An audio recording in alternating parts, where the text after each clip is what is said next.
Hi, I'm Tony Nichols, and welcome to Chamber Chat.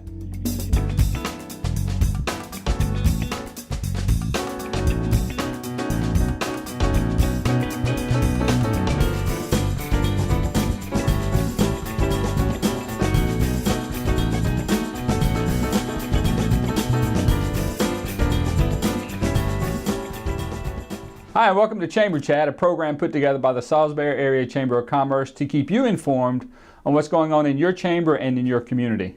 Joining us today on Chamber Chat is Chairperson-elect Kim Gillis with the Salisbury Area Chamber of Commerce. Welcome to the program. Good morning, thank you. I guess I should say welcome back to the program since you're a veteran now. But you're not here to talk about the chairman-elect, chairperson-elect position. You're also co-program manager of an initiative the Chamber is starting this year called YAY. Absolutely. Could you please tell us what YAY is? Yeah, I'm excited to be here to talk about it this morning. YAY is the Young Entrepreneurs Academy, and it's an exciting after-school program for students in the local middle and high schools. And we will transform those students into real, confident entrepreneurs by the end of this academy program. Yeah, as the interviewer, I have to be inquisitive, but knowing is what I know about the program, I'm excited about it too. Okay, so where is this program going to take place? Sure. It's going to take place at Salisbury University in the Purdue School of Business. So obviously we're really excited to have them as part of a partnership and offering us the space to host this class on campus. Mm-hmm. So it's for young entrepreneurs. Now, define young entrepreneurs. I mean, that's a pretty broad stroke there. It is. It's for students that are coming into the grades 6 through 12 in all the local schools. Mm-hmm. So they're going to be going through a program. What does the program consist of? It's a 30-week after-school program. So again, it's weekly at Salisbury University from 4 to 7 on Tuesdays. Mm-hmm. It will launch in November and run all the way through May 2016, which it'll end with a graduation ceremony. And the curriculum is broken up into 3 10-week segments. There's the big idea segment, the pitch, and then the launch.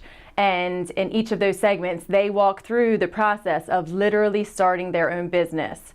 Also through that 30-week class and the instruction that goes on in the classroom, there's 6 different field trips. We have tons of business mentors and business leaders that will be coming in to guest speak to the classes, everything from accountants to website developers to graphic designers, across the gamut. They'll be opening up bank accounts. They'll be filing paperwork, the DBA paperwork with the county clerk's office.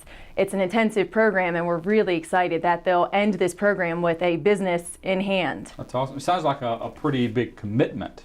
Have you talked to people that maybe have had this program work for them before? Because for that age group, you typically think of those kids and that age group as flippant, thinking about something else. So has there been success in other areas with this age group? Absolutely. Well, first of all, it's a nationwide program. So It started in 2004 at the University of Rochester with backing from the Kauffman Foundation. So it's shown the test of time already. We're the second county in Maryland to launch this program. So we're really excited to be at the forefront in Maryland and Wycomico County to be launching this. What was the first county? Charles County. Okay. And they're in year 3, so we're excited now to be coming out of the gate, and we're coming out strong. We've met with a lot of we've met with all the school administrators, a lot of the faculty. We've gone in and met with them to introduce the program. We've also done some student presentations, and the passion and the excitement that was coming from the students was unbelievable, and I think it got us even more excited to launch this program. But so many of the students are familiar with Shark Tank, the TV show. Right. Everybody's familiar with Shark Tank. Exactly. So I think that's really helped the entrepreneurial spirit. And so students are excited. A lot of them say, I already have a business idea. I don't really know how to take it to the next level. So this program will help them through that process. How did the administrators respond? Wonderful. We were so pleased with their support and passion. We met with all of the local school administrators in a meeting, and they all said, how can we help? What can we do to get this program out to our students, to the parents, so that they can be informed, our faculty. So they've helped put us in touch. I think at this point we've probably had 10 different meetings with faculty, students, etc. And they're continuing on from here. So we're really excited about everybody's support. Is it my understanding that there have been graduates of the A program that have appeared on Shark Tank?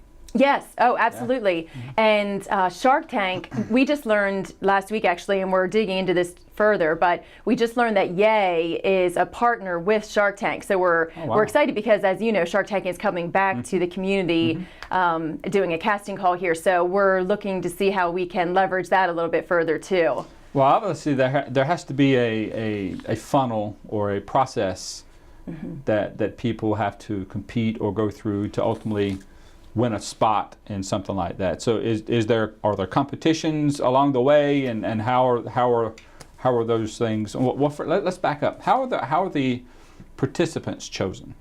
There's an application process. So students will have to complete an application, submit a transcript. There's questions that they complete, an essay portion.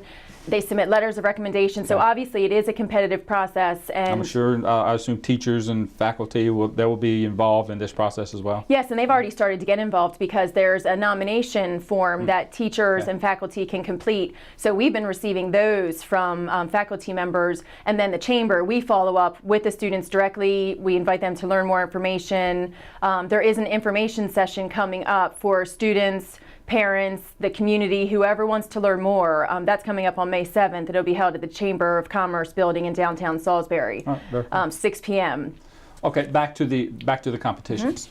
So obviously there are competitions to help arrive at a winner, or how do you start your business? So can you describe that process with us? Yeah, sure. So once we have all the applicants, just to kind of finish that conversation real quick, we also do personal interviews with each of the applicants, and ultimately only 24 students get selected. So it's a pretty competitive process to cap it at 24. Yeah.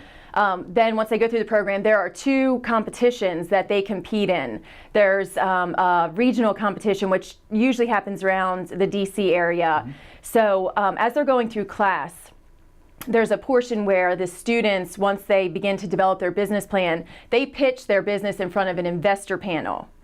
And then the winner of that investor panel goes on to the regional competition, it's called the Saunders competition, and there's opportunities for scholarships associated with that. Then the winners of that regional competition go on to a national competition. So we're really hopeful that we could have somebody from our community going on to those different levels. That would be really, really cool.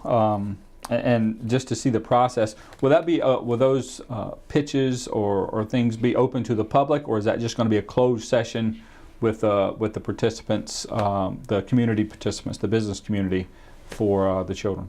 They will be open to the community. All right. Yep. That'll be great, just to be able to come in and watch the innovation that's coming out of our youth. Yeah. Because many times we see it time and time again, an app or a program is developed by a child. Well, Facebook even. Right.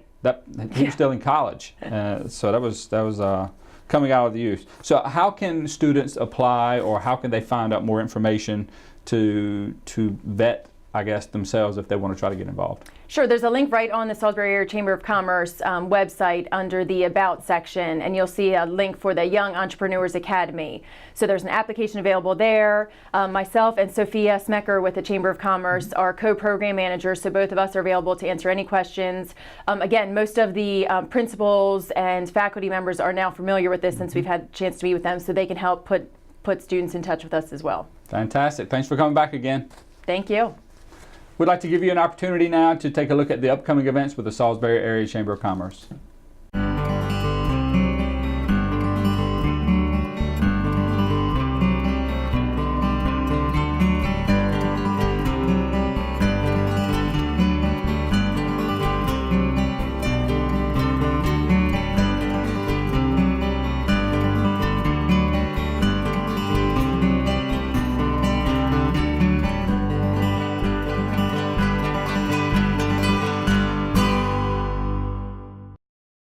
Welcome back to Chamber Chat right here on PAC 14.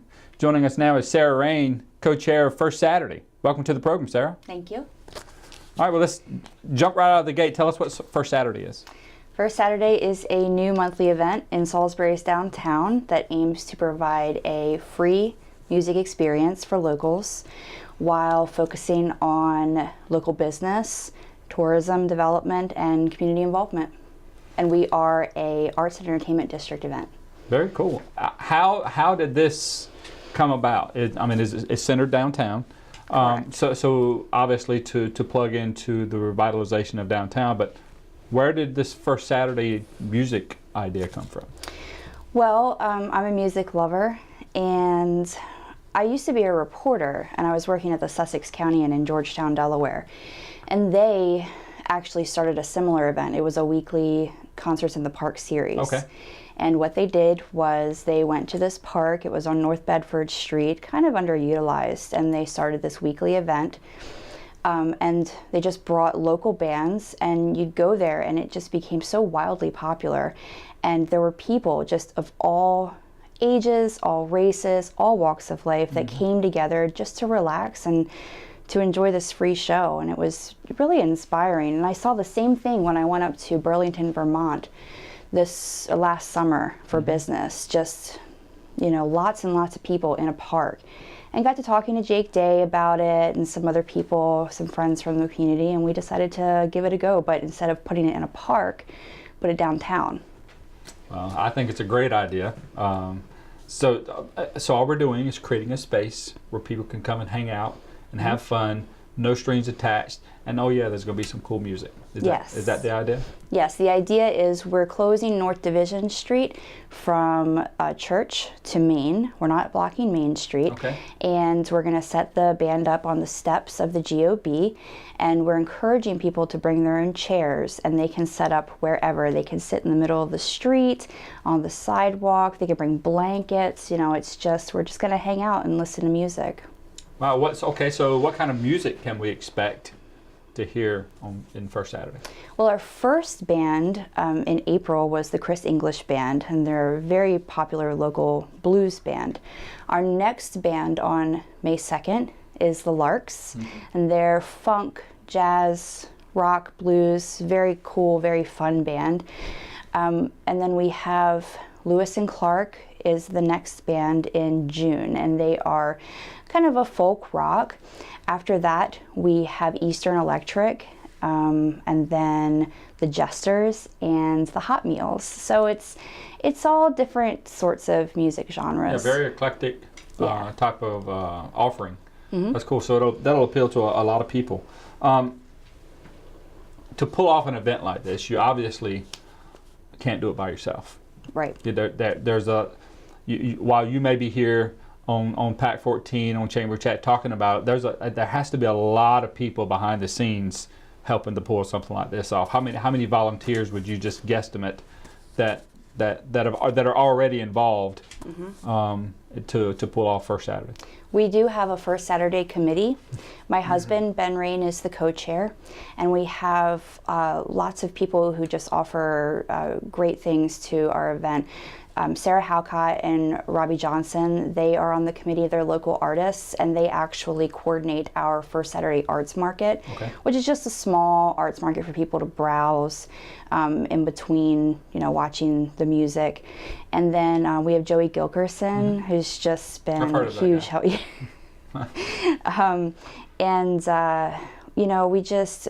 My friends Allison and Dave Gaudette have been amazing. Nate Dramer, Jackie Wellfonder. We've just got some really great people. KT Tuminello, local musician. And then we also had some people come and volunteer at the last event. It's been amazing, the support that we've gotten, especially from the Salisbury Arts and Entertainment District Committee, and also Jamie Heater at Third Friday. She's been great. She answers all my questions, and she's just a really good resource. Well, as early as you guys are in having this product in the street First Saturday, because I'm sure there was a pretty big build up in terms of planning and putting things together, but to have that much involvement this early bodes well. Number one, people investing in downtown, as we see time and time again. But now to invest in this new event downtown, just one more reason to come downtown. It's not just a place to come and work and then go home, and then at 5 o'clock everything shuts down, and don't go down during the weekend. So that's just, I see it as just one more reason to showcase what we have downtown, which is a vibrant community, whether it be from an art standpoint, from the arts on the plaza, to First Saturday, to Third Friday. creating that space for people to come and see. Now, I was sitting here smiling as you started to list people, and I said, "Wow, that's, you know, that," and you kept listing people, because typically when you start listing people, it's, "Oh, I'm going to forget someone. I'm going to forget someone," and you always forget someone. But what I heard was already there's an outstanding cast that's behind the program, behind the event. That's pouring not only sweat and energy into downtown, into their own business or their own event, but helping to get this off the ground too. So you're going to need more help. Everyone needs more help. Everyone needs more feet in the street, more hands to help out with, more minds to come up with the ideas. So how can people get in contact with you to find out if they can help? Sure. You can email me at firstsaturdaysby@gmail.com. We also have a website, which is www.firstsaturdaysby.com, and you can find us on Facebook. And of course, if there are people out there who are dedicated and really passionate about helping out, we'd love to have you on our committee, or perhaps if you're just interested in volunteering for an event, or you just have some ideas. You know, I've been getting a lot of great feedback from the community about how we can better the event. Okay, So, they go to the website. They want to sign up. Are there some dedicated areas that they can plug into that you might need support in, or is it just show up and we can find a place for you? Or is the answer to that yes? Well, we are also looking for sponsorships, Okay. because that's the way that we are funding the event and paying the bands. And there's some stuff we want to raise money for. We want our own sound system. We want to get some merchandise. You know, just various things. So Shirt's cool. Thank you. Yeah. Yeah. So you can go to our website at firstsaturdaysby.com, and we have some information there about our sponsorship levels. Okay. There are 3 different levels. The title sponsorship, you get to name the event, and you get a table at the event, inclusion in all of our advertising prior to the event. So, and we also have some great media sponsors. We have WMDT and Salisbury Independent. So, you know, just we need volunteers, we need sponsorships. We'll take all the help that we can get. Very good. Well, hopefully we can get the word out and get you the help you need to the point where you say, okay, we're good for now. We'll sign you up next month. Right. That'd be a good problem to have. Yeah. And so- one thing that I did want to mention real quick is we have not invited food trucks to our event because we want people to go into the restaurants. So Sure. Okay. come downtown, go to the restaurants, grab some carry out, come down and eat it while you watch the band, or plan to just stay downtown after we end at 7 p.m. That's plenty of time to go and check out a restaurant or another music event happening in the downtown. Just one more way to plug in and support downtown. Yes. Sarah Rayne, thank you for coming on Chamber Chat. Thank you. Best of luck to you. Thank you. We'd like to give you another opportunity now to take a look at the upcoming events at the Salisbury Area Chamber of Commerce.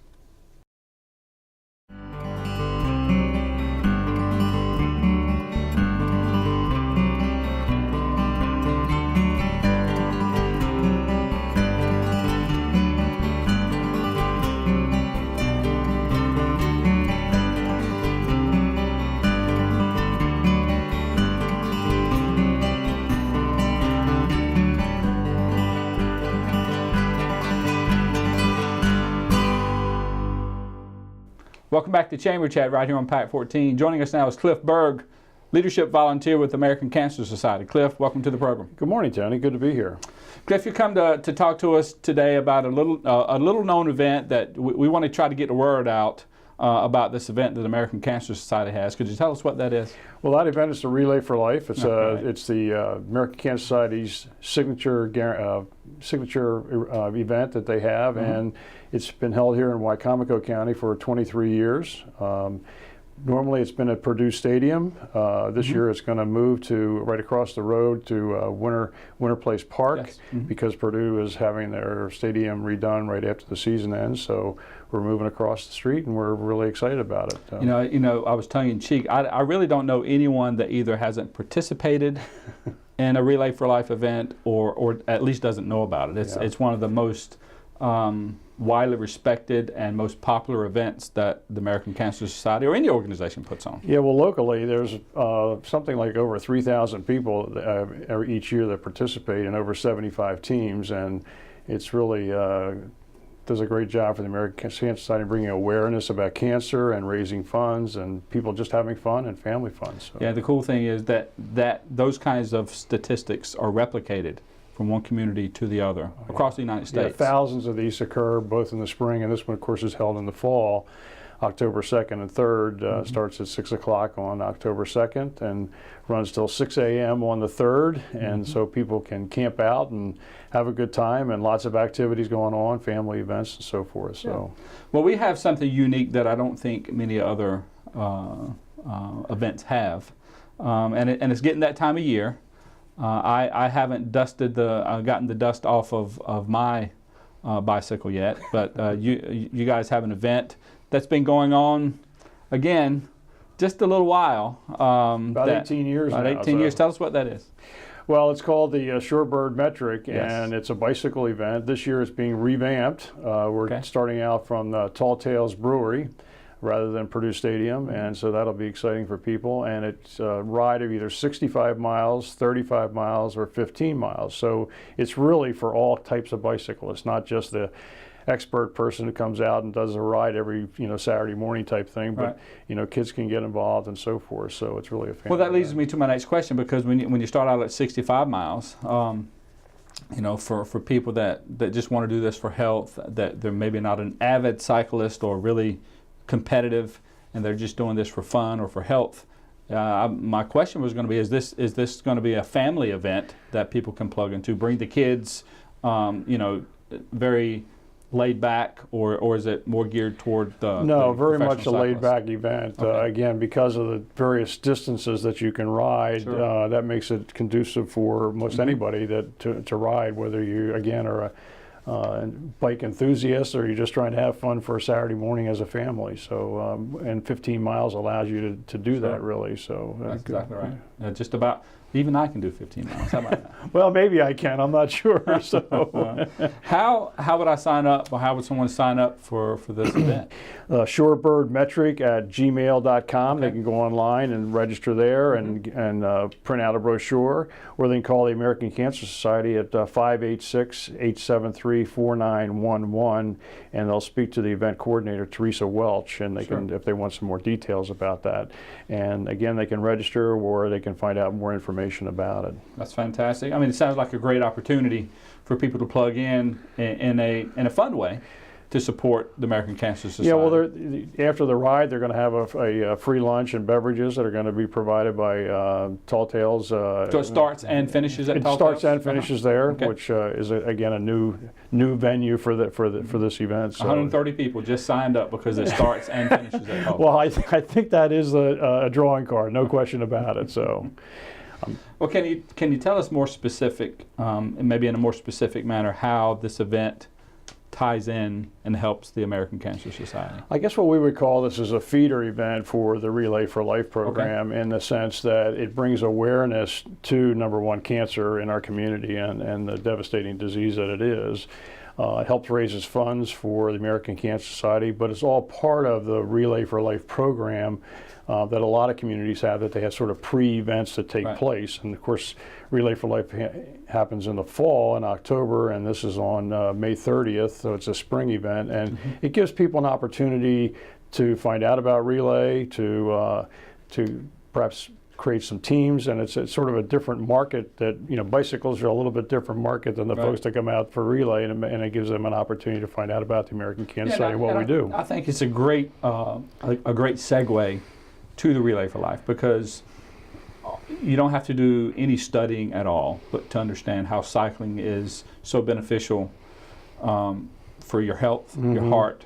The list goes on in terms of how that impacts your health, tying into the fact that I don't know that I know a single person that hasn't been affected by cancer in some form or fashion. Oh, no question about that. Anytime we're in a room and you ask people to raise their hand if they've either had cancer or been affected, almost every hand goes up, and it just touches all of us in one way or another. So. Now, I understand that you can form teams to get in this event. I think Purdue has the Purdue Chicks. I think Yeah, it I is. think that's right. Yes. So I could put together a team and ride. You can put together a team, or you can come as an individual, or you can come together as a family. And it's $35 per person, individual, to register for the event, which includes the lunch and the beverages and the ride and so forth. And starts at 7 o'clock in the morning and goes till 8 as far as registration.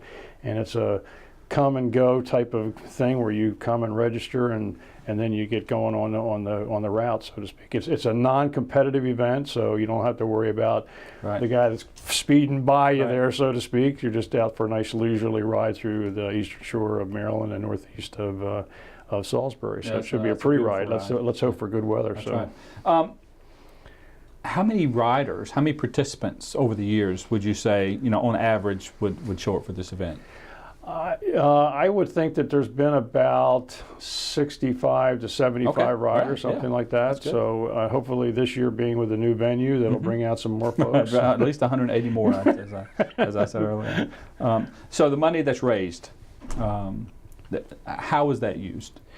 Well, it goes towards American Cancer Society services that we provide locally, patient services. We have programs like Reach to Recovery and Road to Recovery, where we provide transportation to folks, Feel Good, Feel Better, programs where we provide women with wigs and that type of thing as they're going through their treatments and so forth, and research dollars to fight cancer as well. So most or all of this money stays local? Well, not all of it stays locally in the sense that for example, our research program is a national program. Another program we have is Hope Lodge, which is in Baltimore, but many Eastern Shore folks actually use Hope Lodge as they're going to Hopkins or University of Maryland for the treatment. So in a sense, it stays with the community because they're using those facilities. It impacts the community. That's exactly right. Well, Cliff, can you give us the dates one more time and how we can reach out and get involved? Well, the bike ride is May 30th, 7 o'clock registration, and Relay for Life is Friday, October 2nd to the morning of Saturday, October 3rd. So very good. Cliff, thanks for joining us on Chamber Chat. Thank you very much. Appreciate it. We'd like to thank you for joining us on Chamber Chat as well. And as always, if you have any questions or you would like to view previous editions of Chamber Chat, we invite you to visit the Chamber's website and utilize their on-demand feature, or find the YouTube channel for the Chamber of Commerce on YouTube. That's about all the time we have for this edition of Chamber Chat right here on PAC 14. My name's Tony Nichols, encouraging you to make a difference.